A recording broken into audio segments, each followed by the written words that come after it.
Hello everyone and welcome to Club Reaction 2. Rangers 2, St Johnstone now at 8 PM kick-off on a Sunday night. The word will be, was it an improvement on what we've seen in the last couple of games?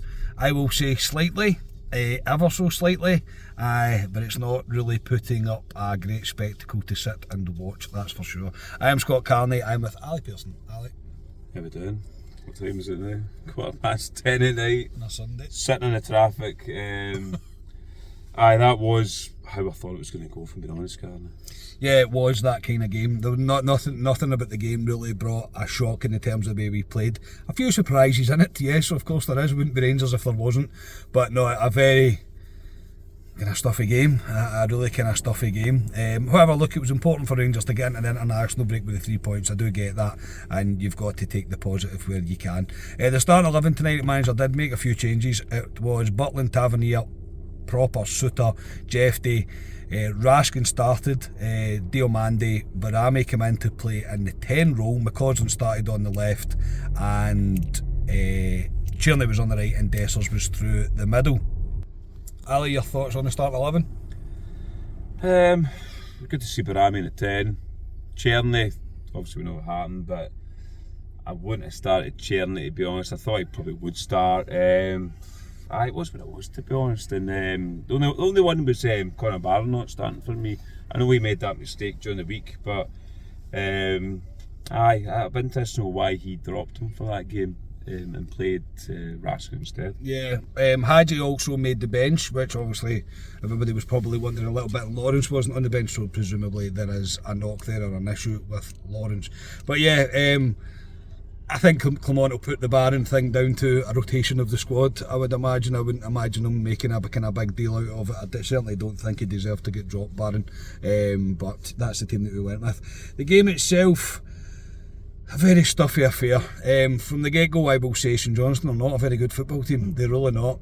But Rangers were huffing and puffing and not doing very much. The first half was filled with very, very little. Dessers had a chance from a corner. That was our earliest chance. I think they just put just over the bar. Everything else, I don't think we had a shot on target until we scored the goal, and it was a beautiful goal at that. We've been looking for more from Tierney, and this is the kind of thing we know that he does. This is very much a Tierney goal. It's like a blueprint of his goal. It's a lovely little touch round his man, and he curls the ball with his left foot into the far corner from our right hand side to put his one up. Ali, he's got it in his locker. It's the consistency of it, and to be honest, he wasn't particularly great up until before that goal, but credit where it's due, it's a fantastic finish. Yeah, it was a good finish. Literally 30 seconds before it, he's got a chance on the outside of the box. It falls to his left foot.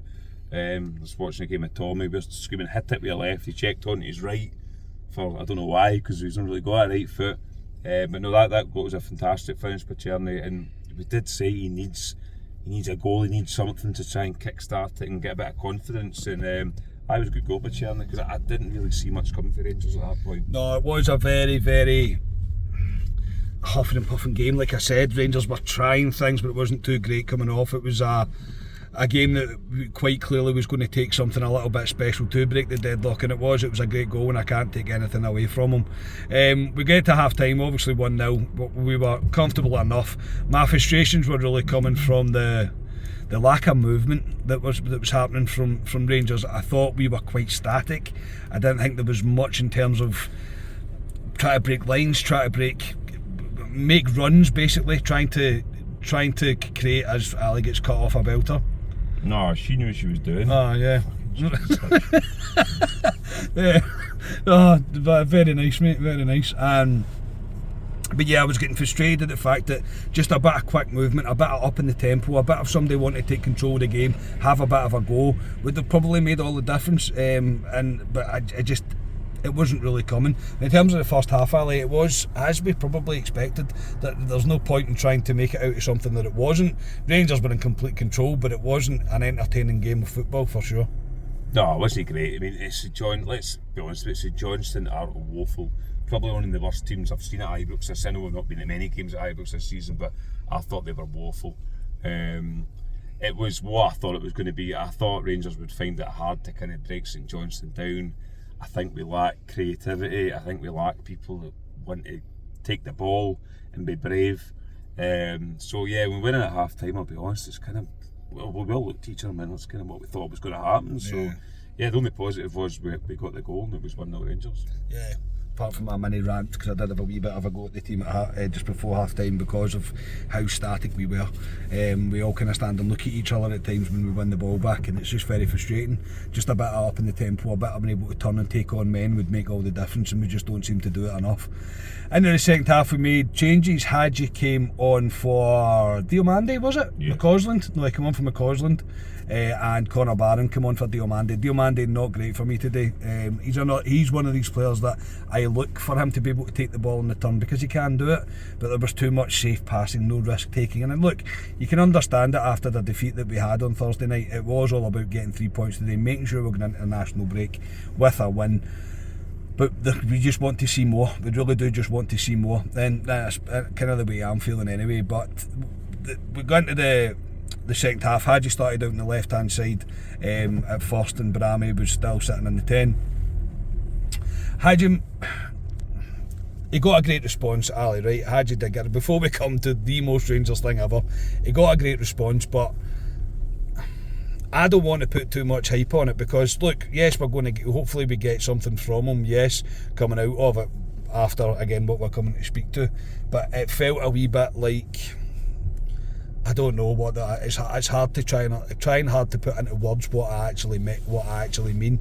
But I felt like the response was a wee bit. Maybe it's a sign of where we are. We're looking for something, and maybe we're hoping that Hagi's the answer. Yeah, I think a lot of the Rangers are looking at Hagi thinking he's going to be the Hagi from whatever season he was half decent. To be honest, I need to remember Hagi.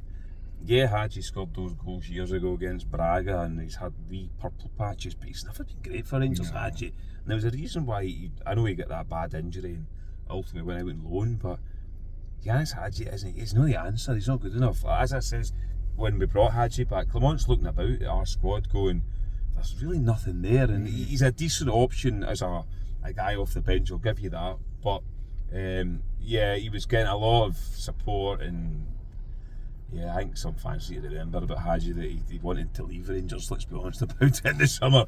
He's changed his tune, he has to play football for Rangers if he wants to get a move as well. So, yeah, I hope Hagi does well, I hope he proves me wrong, but he's not for me, Hagi, at all. I uttered to Ali at the start of the second half, I hope he comes back and he's Messi-esque, but for me, I agree. You've got to remember these guys now playing with us now because he has to, in order to try and win himself a move. But look, I will give him credit where it is due. The pass to Czerny for Czerny's second goal was brilliant. It really was. A guy that, again, Hagi taking the ball in the turn, making himself a bit of space, making a pretty good through ball, and for Czerny to get the ball and tuck it away with his right foot this time past the keeper into the side net, and then it was 2-0, and it was pretty much game over at that point. Ali, you would have got very good odds tonight for Czerny to get a double and for Yanis Hagi to score, to give an assist for that. Yes, no, before we come on to what then happened. Yeah, I thought you were going to come on to then what happened, but yeah, for Czerny to score 2 goals, 2 good goals as well for Czerny, and for Hagi an assist, yeah, you would have got very good odds on that. I was happy for Czerny that he got 2 goals. That says in the first goal he needed a moment and at Ibrox and he got it, but yes, you got really big odds for that. Really big odds. We then see the most Rangers thing of all time. Hagi'd make a positive impact on the game. Absolutely zero doubt about it. I think it was always expected to happen. It was always going to happen with Hagi coming on. He did make an impact. He got himself an assist. He then gets sent off. The referee initially, David Monroe, who is, by the way, a shocking referee, a truly terrible referee, books Hagi initially for a tackle. It's then reviewed by VAR. He goes over to the screen, comes back. I have seen it back as we're walking back to the car. It is a stonewall red card. It's a very, very nasty looking tackle, I must say. And Hagi is sent off, which sent me and Alistair into hysterics, but probably for the wrong reasons, I would think. Yeah. I mean, the game, it wasn't a great game, if you've been honest. No. But that's, you couldn't have scripted that, no, you couldn't. I mean, for the guy to come back, finally play for Rangers after all these situations with contracts, etc., and then get sent off. I mean, I've seen it back on Premier Sports and Twitter there. It's an absolute stonewall red card for Hagi. And it's the biggest Rangers thing ever. A guy that's been nowhere near the Rangers team, playing in the B team, finally gets back in, comes on for the second half, and then that's him suspended for what, at least two games. It'll be, yeah, I don't know how Clement will defend it. He doesn't mean it. Hagi's late, but it's a stonewall red card. It is absolutely, but it is the most Rangers thing you're ever likely to see. Rangers, I thought we wasted chances today, and by wasting I mean just not making the right decision. We probably didn't get to the point where there were actual chances, but there was one, for example, that Desser's got a really good ball played to him on the left hand side of the box. He just makes the wrong decision with the ball, fumbles with it, he loses possession of the ball, and it was wee things like that. We're just not being clinical enough.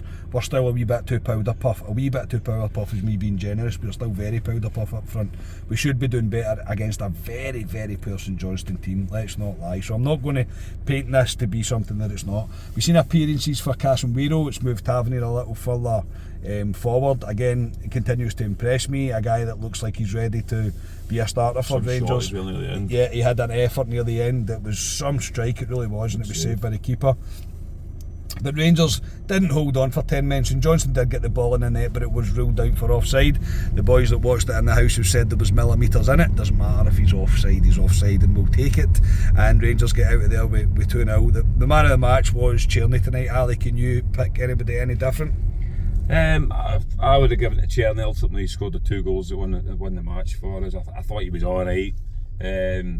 Raskin's the other one we talked about, who we thought was... I thought he was good. I thought he was good, I thought he was neat and tidy. Well, when we started talking about it, we started making mistakes and then got booked, and I was like, we need to stop doing this. He got booked, and he was actually lucky to St Park because there was a challenge he did near the end, which that referee, because you don't know what you're getting that referee he could have easily sent Raskin off for that one. But yeah, I thought he was decent, Raskin. Another guy that we've not seen, he's been non-existent for Rangers over the past year probably. And he's got a chance because there's nobody apart from Barron. I know he's not didn't start today. Nobody really nailed down positions in the midfield for Rangers. So yeah, no, it was good to see Raskin back because there is a player there. Yeah, I agree. Raskin was good up until probably towards the end of the game where he maybe started to lag a little bit. But yeah, I thought I was very impressed with Raskin this afternoon. He still has to fix his socks, and somebody has to tell him that the red bit of the socks has to be showing at the top. But we'll get there with that, I suppose. But yeah, look, it was all about the 3 points today. It was getting back to a winning way before we headed off into the international break now, and we got there. Was it the most exciting game? Will I remember it? No, I won't. I'll maybe only remember this for the fact that I'm not in my house at 10:30 on a Sunday night. Not even any close getting back yet. Not really, no. But yes, Ali, thank you for the lift home, mate. Aye, no problem. It's like you say, it's weird on a Sunday night at 10:30 that we're sitting coming out of Ibrox, but it is what it is.